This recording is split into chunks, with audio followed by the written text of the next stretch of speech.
Okay. So, before we close, I was going to read a story, and I'll probably use this as a separate thing. We're going to break this up into about 3 sections because there was a lot to cover in that book. Yes, there is. Yeah, and it's a great book. But I wanted to read pages 133, about 4 pages, and the reason being, and this is a marriage that seemed like there was no hope for. And it gave me hope for individuals who are on the brink of divorce. That if you do take time to love your spouse, to get to know your spouse, that love can be reborn. You can have a new marriage. What you thought was dead can still be alive. I think love can be buried under a whole lot of hurt and pain and pressure and stress. Yes. In life. But if you're willing to dig down and work at it and revive it and learn how to do that, Yeah. it can be brought back.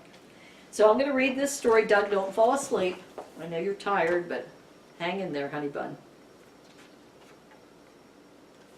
Here's a common thing you hear.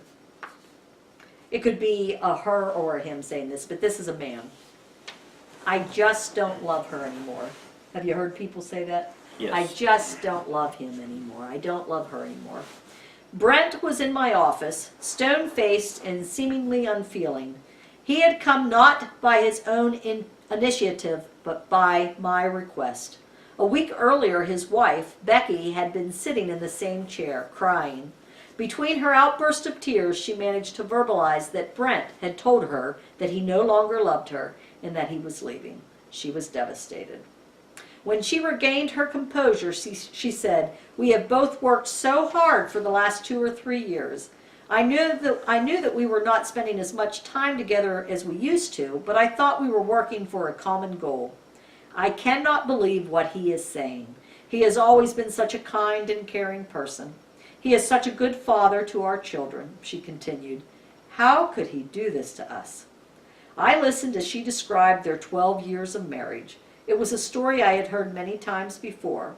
They had an exciting courtship, got married at the height of the in-love experience, had the typical adjustment in the early days of marriage, and pursued the American dream.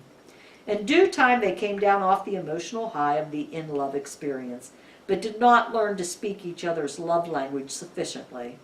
She had lived with a love tank only half full for the last several years, but she had received enough expressions of love to make her think that everything was okay.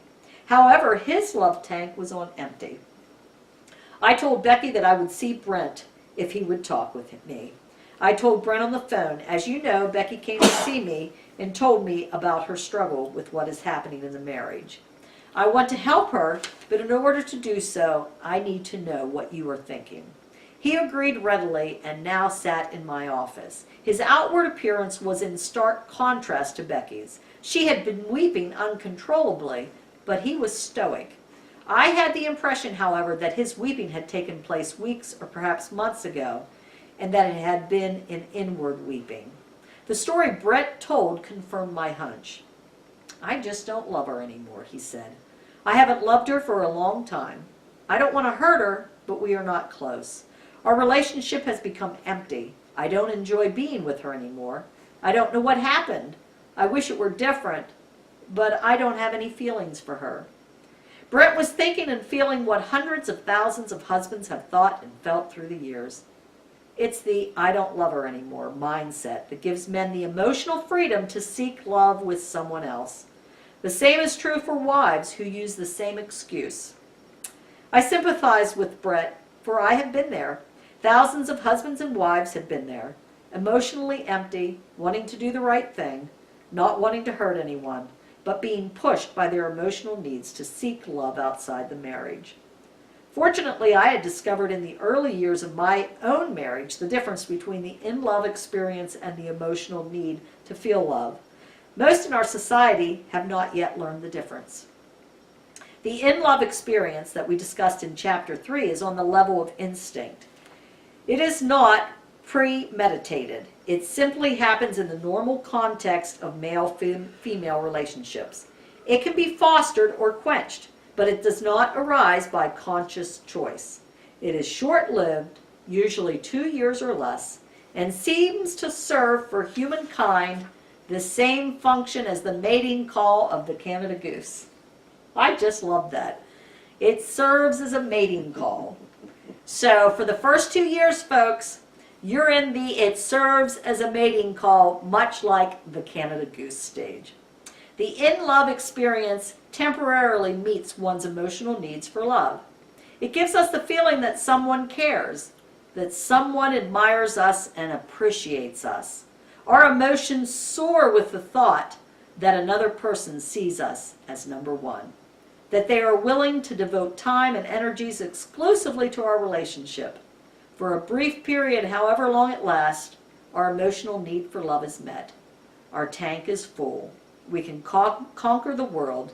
Nothing is impossible. For many individuals, it is the first time they have ever lived with a full emotional tank, and it is euphoric. In time, however, we come down from that natural high back to the real world.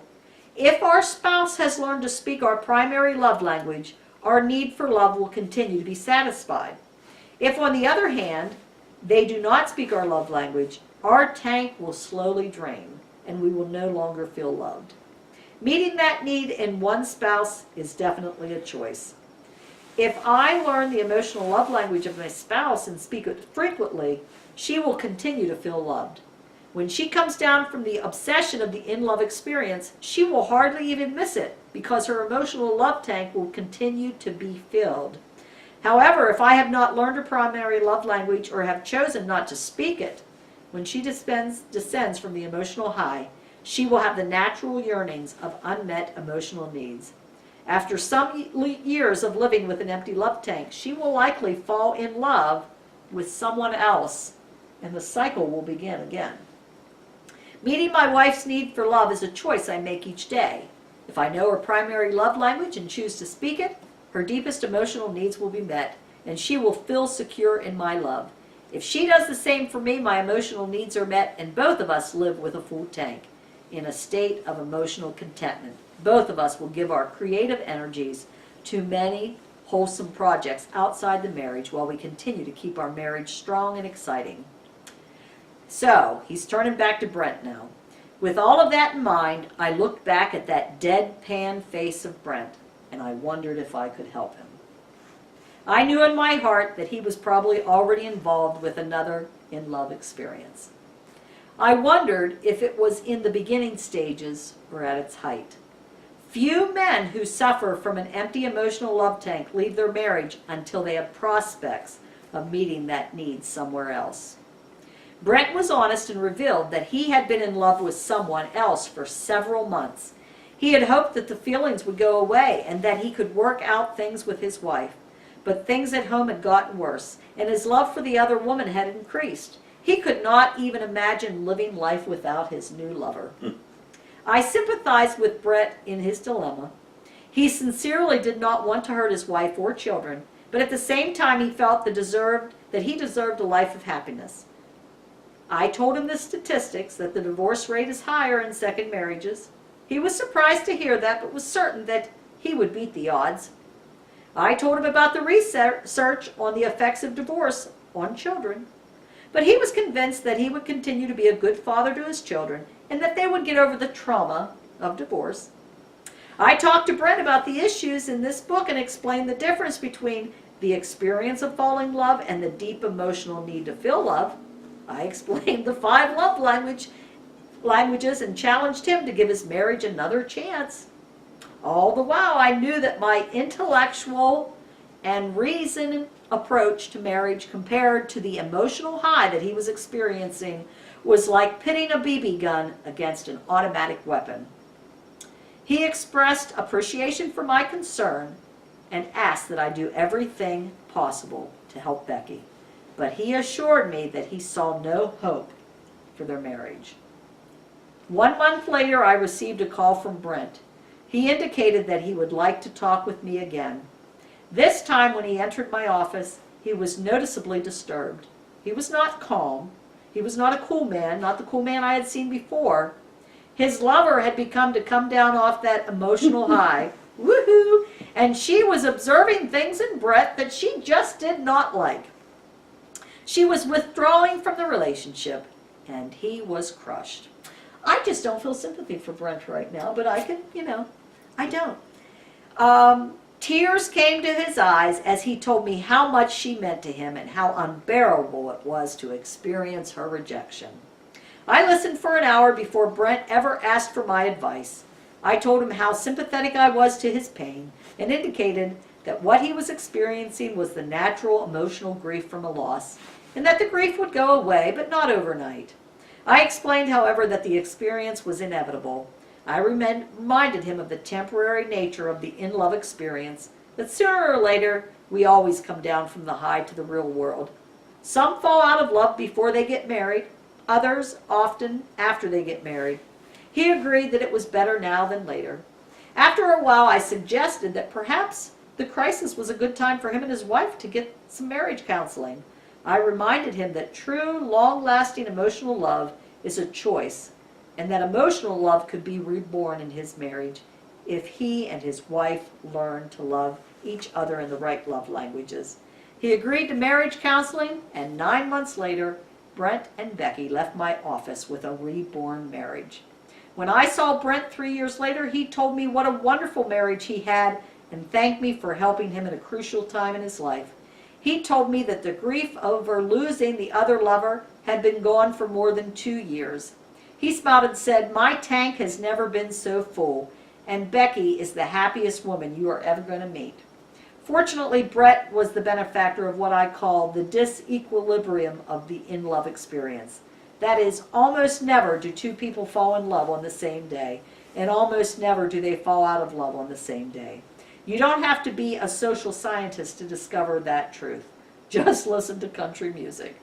Brent's lover happened to have a fallen out of love at the opportune time. Thank heavens his lover fell out at that time, that there was still a chance to revive that marriage, and it could be reborn. And that's the hope for anyone that's just about to go through divorce. Amen. Yep. So we're going to take the love test, and then we're going to be done. And it's still, once again, encourage you to do this. And I know, Doug, you look like you're about ready to fall asleep. Are you ready? It's been a long day. And being on these They're all recliners. long anymore. Hold on a sec.